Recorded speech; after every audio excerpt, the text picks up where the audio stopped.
Hello everyone, welcome to my UPSC. UPHCSC assistant professor की regular preparation कर रहे हैं।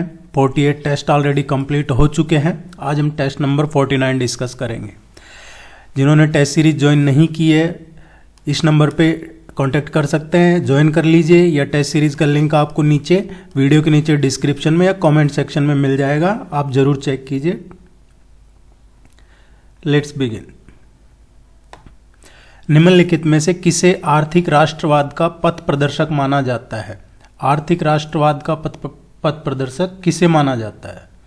देखिए, वो among the following is considered the pioneer of economic nationalism. Economic nationalism R C. Dutta, B इसका correct answer होगा। Ramesh Chandra Dutta is considered the pioneer of economic nationalism. और इनकी एक फेमस बुक है जो कई बार एग्जाम में पूछा जाता है, उसको आप जरूर ध्यान रखिए, the economic history of India.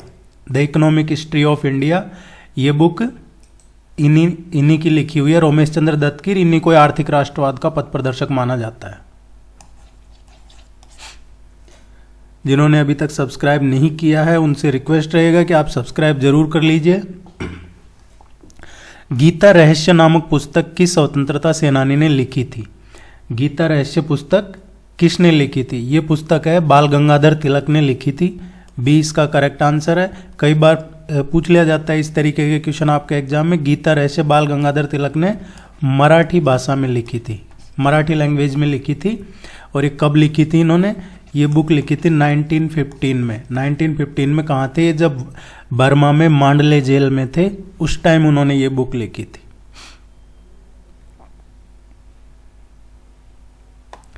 निम्नलिखित में से किस भाषा में सोर्स प्रोग्राम लिखा जाता है? सोर्स प्रोग्राम जो लिखा जाता है वो हाई लेवल लैंग्वेज में लिखा जाता है। और उसकी वजह क्या है? हाई लेवल लैंग्वेज में इसलिए लिखा जाता है क्योंकि इसमें किसी भी इंस्ट्रक्शन को, कोई भी निर्देश को जो मशीन कोड है, जो कि बाइनरी कोड है, उसमें बदल कर लिखने की जरूरत नहीं होती है। इसमें किसी कोड को दूसरे किसी लैंग्वेज में किसी और कोड में बदल कर लिखने की जरूरत नहीं होती है। और वो प्रोग्रामर के लिए बहुत इजी हो जाता है इसको लिखना समझना। इसलिए सोर्स कोड है जो हाई लेवल लैंग्वेज में लिखा जाता है। हाई लेवल लैंग्वेज कौन कौन सी है? बेसिक या कोबॉल, फोर्ट्रान या फिर पास्कल, ये कुछ हाई लेवल लैंग्वेज है।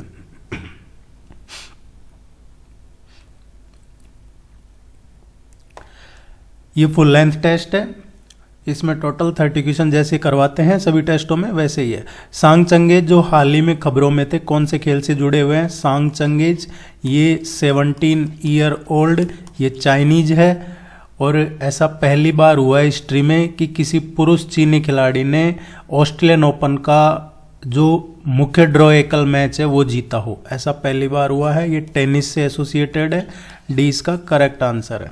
इन्होंने अभी रिसेंटली ऑस्ट्रेलियन ओपन का जो मुख्य ड्रॉ एकल मैच है वो जीतने वाले पहला चाइनीज खिलाड़ी बन गया है, पुरुष खिलाड़ी।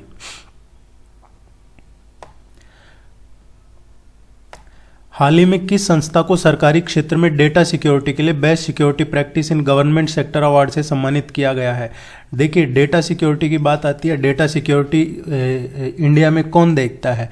इंडिया में डेटा सिक्योरिटी के लिए, सुरक्षा के लिए एक निकाय है, मेन जो इम्पोर्टेंट बॉडी है वो है DSCI, data security council of India. ये देखता है। Data security council of India की स्थापना कब हुई है? 2008 में हुई है। इसको एस्टेब्लिश किया है। और ये किसने एस्टेब्लिश किया है इसको? नासकॉम ने इसको 2008 में इसकी स्थापना की थी, data security council of India की। अभी रिसेंटली जो ये best security practice in government sector में जो अवार्ड मिला है, UIDAI को मिला है। आप सभी ने आधार कार्ड बनवा रखे होंगे, यही देखते हैं उनको। और UIDAI क्या है? Unique identification authority of India.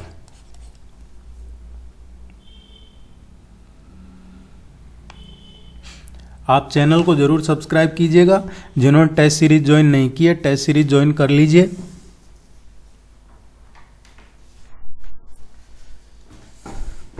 हाल ही में सितिवेनी राबुका को किस देश का प्रधानमंत्री चुना गया है? सितिवेनी राबुका अभी रिसेंटली फिजी के नए प्रधानमंत्री बने हैं और ये दूसरी बार फिजी के प्रधानमंत्री बने हैं 1992 में, 1992 से और 1999 तक। एक बार पहले भी ये फिजी के प्राइम मिनिस्टर रह चुके हैं। फिजी और इंडिया की रिलेशन है जो 100+ ईयर से भी ज़्यादा पुराने हैं, तो ये आप ध्यान रखिएगा। ये क्वेश्चन पूछे जाते हैं आपके एग्जाम में, स्पेशली ध्यान रखिए। जैसे कोई वर्ल्ड बैंक है, इसका कोई नया ऑफिस डायरेक्टर है या फिर कोई चेयरमैन CEO इस तरीके का है, IMF है या फिर किसी कंट्री का प्राइम मिनिस्टर प्रेसिडेंट, एक क्वेश्चन पूछा जाता है एग्जाम में।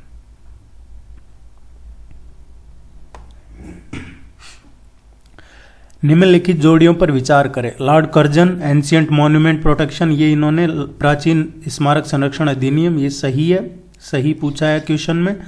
लॉर्ड रिपन अकाल संहिता, देखिए लॉर्ड रिपन के टाइम पे अकाल संहिता तैयार की गई थी। ये कब की थी? लॉर्ड रिपन के टाइम पे 1883 में। देखिए अभी रिसेंटली जो ब्रिटिश ब्रॉडकास्टिंग चैनल है ब्रिटिश का, ये BBC, इसने एक गुजरात राइट्स पे जो 2002 में हुए थे उस पे कोई डॉक्यूमेंट्री तैयार की है। वैसे तो अब उस डॉक्यूमेंट्री का कोई लॉजिक है नहीं कि अब उस डॉक्यूमेंट्री का क्या मतलब रह गया है, क्योंकि इसलिए इसका कोई यूज नहीं है या इसकी कोई ऑथेंटिसिटी तो वैसे ही नहीं BBC की, लेकिन इसलिए भी वो इम्पोर्टेंट नहीं है क्योंकि सुप्रीम कोर्ट ने इस पर डिसीजन दे चुका है ऑलरेडी। तो क्या BBC अब इस रिपोर्ट को सुप्रीम कोर्ट से भी ऊपर मानता है? कुछ लोग शेयर कर रहे हैं ये, जो कि BBC को सुप्रीम कोर्ट से भी ऊपर मानते हैं। और इसमें है जो उस टाइम चीफ मिनिस्टर थे, जो अभी प्राइम मिनिस्टर ऑफ इंडिया है, उनके बारे में लिखा हुआ है। बाइस्ड रिपोर्ट है ये, क्योंकि एक तरफा है इसमें, और वैसे भी सुप्रीम कोर्ट इस पे डिसीजन दे चुका है। तो क्या BBC जो ये अकाल पड़ा था बंगाल में, जिस पे 4 मिलियन लोग मर गए थे भूख से, उन पे कोई रिपोर्ट बनाएगा? BBC नहीं बनाता है, क्योंकि BBC का क्या है, आयरलैंड में कोई अपने हक के लिए गन उठाता है उसको तो आतंकवादी बताता है BBC, और जो कसाब है अजमल कसाब जो मुंबई ब्लास्ट में पकड़ में आया था, उस अजमल कसाब को है ये गनमैन बताता है। तो इस तरीके का है। तो इसको एक रिपोर्ट जो उस टाइम पे लॉर्ड रिपन ने तैयार किया है, इस पे 4 मिलियन लोग मर गए थे भूख से, उस पर BBC को एक डॉक्यूमेंट्री बनानी चाहिए ताकि ब्रिटिशर्स ने क्या किया है वो पता चले यहाँ देश में। और ये डॉक्यूमेंट्री बना भी किसके लिए रहा है? ये डॉक्यूमेंट्री बना रहा है जो बैठे बैठे 800 मिलियन पीपल्स को फूड असिस्टेंस प्रोवाइड करवा रहा है प्राइम मिनिस्टर, उस पर रिपोर्ट बना रहा है ये। लॉर्ड रिपन अकाल संहिता, ये सही है। लॉर्ड मेयो कृषि और वाणिज्य विभाग, कृषि और वाणिज्य विभाग है, ये लॉर्ड मेयो ने ही स्थापना की थी कृषि और वाणिज्य विभाग की। लॉर्ड लैंसडाउन डूरंड आयोग, ये सही है। देखिए लॉर्ड लैंसडाउन, आपने अगर हिस्ट्री का मॉडर्न हिस्ट्री के वीडियोज नहीं देखे हैं तो चैनल पे अवेलेबल है सारे वीडियोज, आप जरूर जाके चेक कीजिए। उसमें बता रखे हैं वायसराय वगैरह के बारे में सभी। ये 1888 से और 1893 तक ये भारत के गवर्नर जनरल और वायसराय रहे हैं। और जो भारत अफगानिस्तान के बीच में डूरंड लाइन है वो इन्हीं के टाइम पे बनी थी, जिसको अभी तालिबानी उखाड़ के फेंक रहे हैं और वो कहते हैं पाकिस्तान से ये बॉर्डर नहीं है। उस टाइम पाकिस्तान बना नहीं था। सो इस क्वेश्चन के चारों ही ऑप्शन सही है।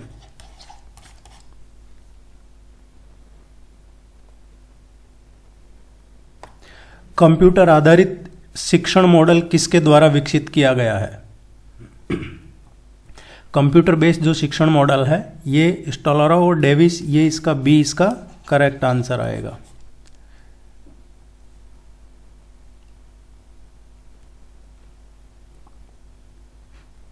कोई भी क्वेरी है आप पूछ सकते हैं।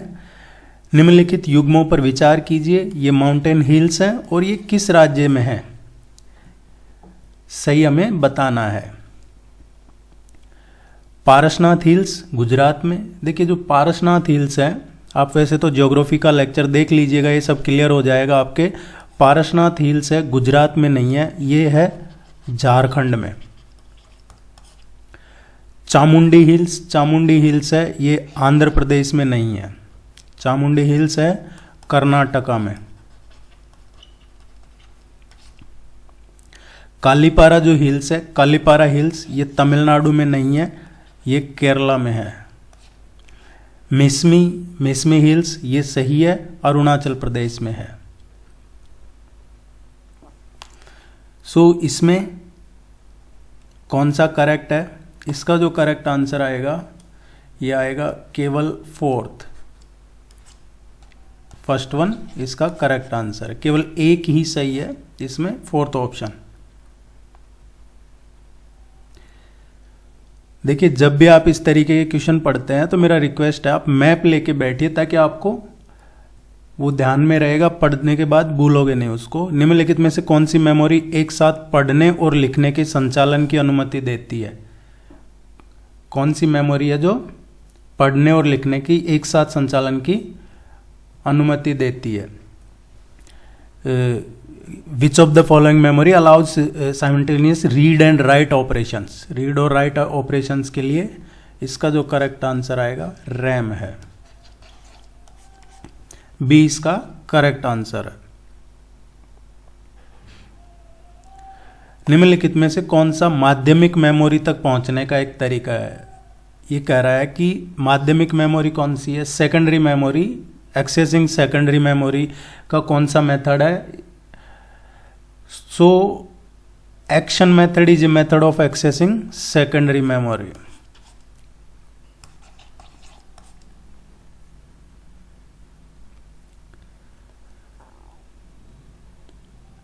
जिन्होंने अभी तक भी सीरियसली प्रिपरेशन शुरू नहीं की है, अब सीरियसली प्रिपरेशन शुरू कर दीजिए, क्योंकि किसी भी दिन आपको एग्जाम की डेट मिल सकती है। तो बाद में कुछ फिर हम में से ही है जो कंप्लेंट करते हैं कि बहुत कम टाइम दिया है, क्योंकि एग्जाम की डेट अनाउंस होगी उसके बाद आपको 20 दिन मिलेंगे, 25 दिन मिलेंगे, इतना ही मिलता है। तो आप सोचते हैं कि 2 महीना मिलता है, 1 महीना भी नहीं है। तो अभी से आप सीरियसली तैयारी शुरू कर दीजिए। मांगदेचू जल विद्युत परियोजना निम्न में से किन देशों से संबंधित है? जो मांगदेचू हाइड्रो इलेक्ट्रिक प्रोजेक्ट है, it is related with Bhutan and India. ये 720 मेगावाट का हाइड्रो इलेक्ट्रिक प्रोजेक्ट है, जो अभी रिसेंटली ये कंप्लीट हुआ था और इसको भूटान को हैंड ओवर कर दिया है। और ये कहाँ पे है? ये जो ट्रोंगसा डिस्ट्रिक्ट है भूटान में, ट्रोंगसा डिस्ट्रिक्ट है भूटान में, वहाँ पे है ये। इसमें गवर्नमेंट ऑफ इंडिया ने है जो भूटान को फाइनेंस किया है, लोन 70% इसके लिए लोन किया है क्रेडिट, और 30% है जो इसमें ग्रांट दी है इस परियोजना के लिए। तो ये इंपॉर्टेंट है, ध्यान रखिएगा। मांगदेचू जल विद्युत परियोजना। वर्ल्ड वाइड वेब के प्रारंभिक इतिहास में मोजेक क्या था? ये अभी थोड़े टाइम पहले चर्चा में था। मोजेक, ये it was the one of the first web browsers and the first popular web browser, जिसकी वजह से एक्सेलरेट हुआ स्प्रेड ऑफ इंटरनेट। 90s के दौर में ये मोजेक ब्राउजर था जो एक एवरेज पर्सन भी चला सकता था इसमें इंटरनेट। उसी के बाद से 90s के बाद से फिर इंटरनेट का बूम आया है। इसका जो करेक्ट आंसर आएगा वेब ब्राउजर। आप टेस्ट सीरीज ज्वाइन कर लीजिए, और कोई क्वेरी है आप पूछ सकते हैं। ये नंबर दिया हुआ है इस पे, और आप एग्जाम की अभी सीरियसली तैयारी शुरू कर दीजिए। आपको कभी भी एग्जाम डेट मिल सकती है। Thank you very much, good luck.